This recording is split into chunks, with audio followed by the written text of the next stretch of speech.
সূরা বাকারা পাঠ পর্ব ১৯১ থেকে ২০০ পাঠে মনিরুজ্জামান প্রমুখ।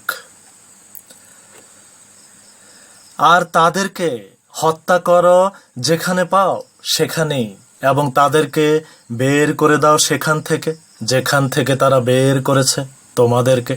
বস্তুত ফিতনা, ফ্যাসাদ বা দাঙ্গা হাঙ্গামা সৃষ্টি করা হত্যার চেয়েও কঠিন অপরাধ। আর তাদের সাথে লড়াই করো না মসজিদুল হারামের নিকটে যতক্ষণ না তারা তোমাদের সাথে সেখানে লড়াই করে। অবশ্য যদি তারা নিজেরাই তোমাদের সাথে লড়াই করে তাহলে তাদেরকে হত্যা করো।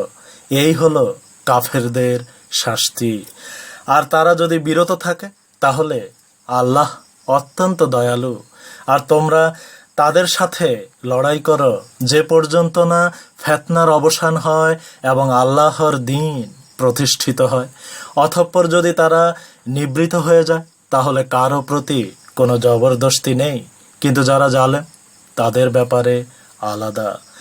সম্মানিত মাসই সম্মানিত মাসের বদলা, আর সম্মান রক্ষা করারও বদলা রয়েছে। বস্তুত যারা তোমাদের উপর জবরদস্তি করেছে তোমরা তাদের উপর জবরদস্তি করো যেমন জবরদস্তি তারা করেছে তোমাদের উপর। আর তোমরা আল্লাহকে ভয় করো এবং জেনে রাখো যারা পরহেজগার আল্লাহ তাদের সাথে রয়েছেন। আর ব্যয় করো আল্লাহর পথে, তবে নিজের জীবনকে ধ্বংসের সম্মুখীন করো না। আর মানুষের প্রতি অনুগ্রহ করো, আল্লাহ অনুগ্রহকারীদেরকে ভালোবাসেন। আর তোমরা আল্লাহর উদ্দেশ্যে হজ্জ উমরাহ পরিপূর্ণভাবে পালন করো। যদি তোমরা বাধা প্রাপ্ত হও তাহলে কোরবানির জন্য যা কিছু সহজলভ্য তাই তোমাদের উপর ধার্য। আর তোমরা ততক্ষণ পর্যন্ত মাথা মুন্ডন করবে না যতক্ষণ না কোরবানি যথাস্থানে পৌঁছে যাবে। যারা তোমাদের মধ্যে অসুস্থ হয়ে পড়বে কিংবা মাথায় যদি কোনো কষ্ট থাকে তাহলে তার পরিবর্তে রোজা করবে কিংবা খয়রাত দেবে অথবা কোরবানি করবে। আর তোমাদের মধ্যে যারা হজ্জ উমরাহ একত্রে একই সাথে পালন করতে চাও, তবে যা কিছু সহজলভ্য তা দিয়ে কোরবানি করাই তার উপর কর্তব্য।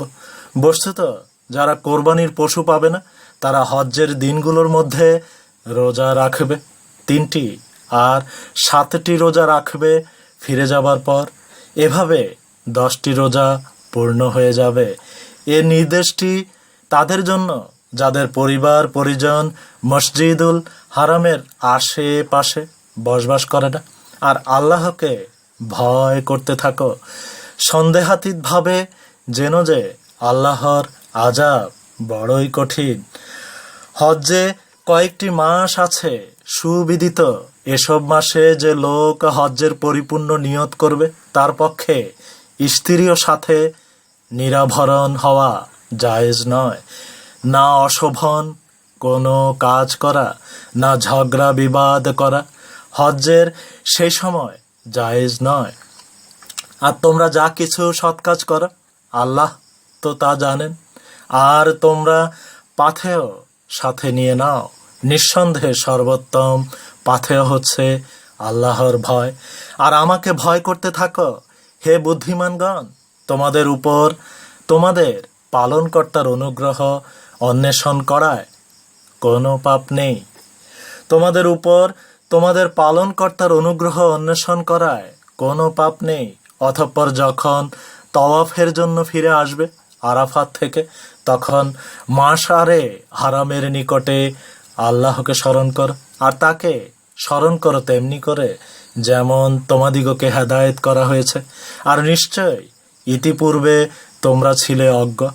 অতঃপর তওয়াফের জন্যে দ্রুতগতিতে সেখান থেকে ফিরে আসো যেখান থেকে সবাই ফিরে। আর আল্লাহর কাছেই মাগফিরাত কামনা করো, নিশ্চয় আল্লাহ ক্ষমাকারী করুণাময়।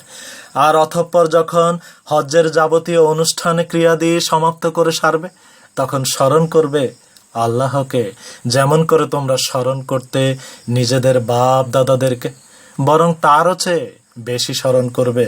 তারপর অনেকে তো বলে যে পরওয়ারদিগার, আমাদিগকে দুনিয়াতে দান করো, অথচ তার জন্যে পরকালে কোনো অংশ নেই।